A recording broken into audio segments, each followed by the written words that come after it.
ભારતીય જનતા પાર્ટીના અમારા પ્રદેશના અધ્યક્ષ માનનીય CR પાટીલ સાહેબ, માનનીય મુખ્યમંત્રી શ્રી ભૂપેન્દ્રભાઈ પટેલ, અમારા સંગઠનના મહામંત્રી શ્રી રત્નાકરજી, પ્રદેશ ભારતીય જનતા પાર્ટીના ઉપાધ્યક્ષ ડૉક્ટર ભરતભાઈ બોગરા, શહેર ભાજપના અધ્યક્ષ શ્રી મુકેશભાઈ દોશી, અમારા ધારાસભ્ય શ્રી ઉદયભાઈ કાનગડ દ્વારા પાર્ટીનો 12 સપ્ટેમ્બર 2023 એક નવી જે ટીમની રચના થઈ એમાં પાર્ટીએ મને જવાબદારી આપી। ભારતીય જનતા પાર્ટીમાં અમે લોકો જવાબદારી ગણીએ છીએ પદને। 1 વર્ષ આજે નવી બોડીને પૂર્ણ થયું। સ્ટેન્ડિંગ કમિટીના ચેરમેન તરીકેની જવાબદારીમાં 1288 કરોડથી વધુના વિકાસના કામો મને કર્યાનો ખરેખર ગર્વ છે। રાજકોટ મહાનગરપાલિકામાં કુલ મહાનગરપાલિકાને 51 વર્ષ થયા, એમાંથી 45 વર્ષ રાજકોટના લોકોના આશીર્વાદથી ભારતીય જનતા પાર્ટીનું શાસન ચાલી રહ્યું છે।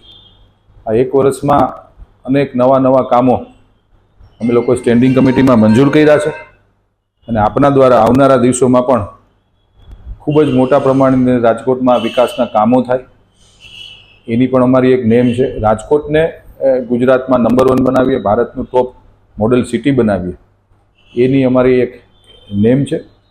અને હું રાજકોટના નગરજનો અને રાજકોટના સૌ શહેરીજનોનો હું ખરેખર હૃદયથી ખૂબ આભાર માનું છું અને ભારતીય જનતા પાર્ટીનું અમારું શીર્ષ નેતૃત્વ, ભારતીય જનતા પાર્ટીના તમામ કાર્યકર્તાઓનો પણ આભાર માનું છું કે આપના કારણે, ભારતીય જનતા પાર્ટીના કારણે આ કાર્યકર્તાને સ્ટેન્ડિંગ કમિટીના ચેરમેનની મને જવાબદારી આપી છે।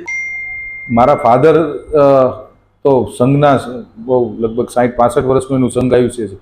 પરિવારમાંથી મળેલો RSSનો મને વારસો છે અને એ વારસાને જ મેં આજે બીજી પેઢી મારા પપ્પા હતા અને આજે હું છું આજે ભારતીય જનતા પાર્ટીમાં, એટલે એક જવાબદારી છે।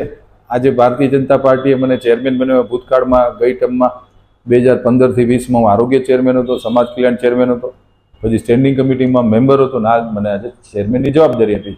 અમારે ભારતીય જનતા પાર્ટીમાં અને અમે જવાબદારી એટલે ગણીએ છીએ કે આવનારી આવનારી ચૂંટણી પછી પાર્ટી જે કામ સોંપે, જે જગ્યાએ જવાનું હોય એ જગ્યાએ અમે લોકો કામ કરતા હોઈએ છીએ। એટલે અમારા માટે આ રૂટિન પ્રક્રિયા છે પક્ષના જૂના કાર્યકર્તાઓ માટે।